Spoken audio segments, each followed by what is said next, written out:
আগামীকাল জাতীয় স্টেডিয়ামে বাংলাদেশ সিঙ্গাপুর ম্যাচ ঘিরে ফুটবল ভক্তদের মাঝে উন্মাদনা বাড়ছে।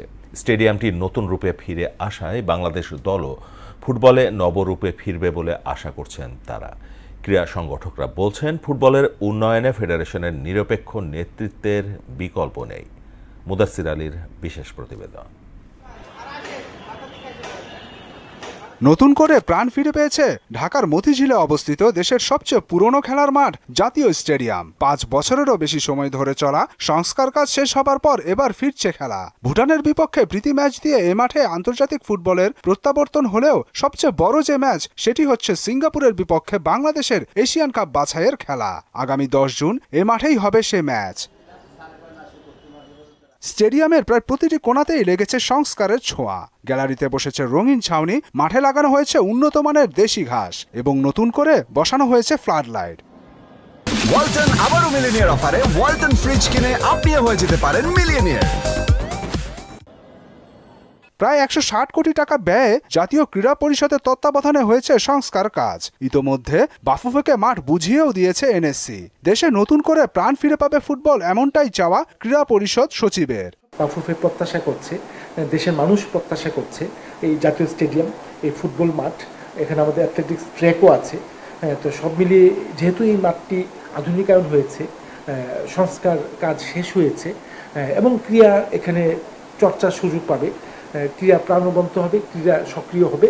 মাঠটিতে আন্তর্জাতিক ফুটবল ফিরে আসায় ভক্তদের আগ্রহ বাড়ছে বাংলাদেশকে ঘিরে। অনেকের মতে ক্রিকেটের চেয়ে ফুটবল উন্নয়নেও পর্যাপ্ত ব্যয় হওয়া উচিত। বাংলাদেশে ক্রিকেটের পিছনে যে পরিমাণ ইনভেস্ট করা হয় এবং প্লেয়ারদেরকে যে পরিমাণ স্যালারি দেওয়া হয়, তারা আসলে এই ডিজার্ভ করে না। যে ইনভেস্টমেন্ট বাংলাদেশের ক্রিকেট থেকে সরিয়ে ফুটবলের পিছনে আরো অনেক বেশি ইনভেস্ট করা উচিত, সো দ্যাট ফুটবলটা আরো অনেক বেশি গ্রো করে। একটা সময় আমাদের ফুটবল বাংলাদেশ সম্পর্কে বাংলাদেশের মানুষ জানতো না, যেমন ওই রকম ছিল না ফুটবলে। এখন আলহামদুলিল্লাহ আমাদের ভালো ভালো প্লেয়ার আছে ফুটবলে। দেশের ফুটবলে সুদিন ফিরে আসবে আমরা সে প্রত্যাশা করছি এবং এই প্রত্যাশার পিছনে একটি বড় গল্প রচনা করছে বাংলাদেশি বংশোদ্ভূত বিদেশি প্লেয়াররা। ২০০৩ সালের সাফ জয়ী বাংলাদেশ দলের গোলরক্ষক আমিনুল হক বললেন, ফুটবল সহ ক্রীড়ার সামগ্রিক উন্নয়নে ফেডারেশনের নিরপেক্ষ নেতৃত্ব দরকার। যাদেরকে দিলে আমাদের ফুটবল ফেডারেশন ভালোভাবে চলবে, যাদেরকে দিলে আমাদের ক্রিকেট বোর্ড চলবে, যাদেরকে দিলে আমাদের অন্যান্য ফেডারেশনগুলি ভালোভাবে চলবে, নিরপেক্ষ, সেই লোকগুলিকে আমরা বিভিন্ন ফেডারেশন এবং বিভিন্ন ফুটবল বলেন বা ক্রীড়াঙ্গনের বিভিন্ন জায়গায় আমরা তাদেরকে দেখতে চাই। ইতোমধ্যে এ মাঠে ক্যাম্পিংও করেছে জামাল ভূঁইয়ারা। এতে মাঠের সঙ্গে ভালোভাবে পরিচয়টাও হয়েছে তাদের। মুদাসসির আলী, মোহনা সংবাদ, ঢাকা। বাংলাদেশের লক্ষ্য এখন এশিয়ান কাপ বাছাইয়ে গ্রুপ চ্যাম্পিয়ন হওয়া, জানিয়েছেন কোচ জাভিয়ার কাবরেরা। বলেন, সিঙ্গাপুরের বিপক্ষে জয়ই একমাত্র লক্ষ্য, আর দর্শক কম বা বেশি হোক দলের ভালো খেলতে হবে বলে মনে করেন অধিনায়ক জামাল ভূঁইয়া। ম্যাচ পূর্ববর্তী সংবাদ সম্মেলনে একথা বলেন বাংলাদেশ দলের কোচ ও অধিনায়ক।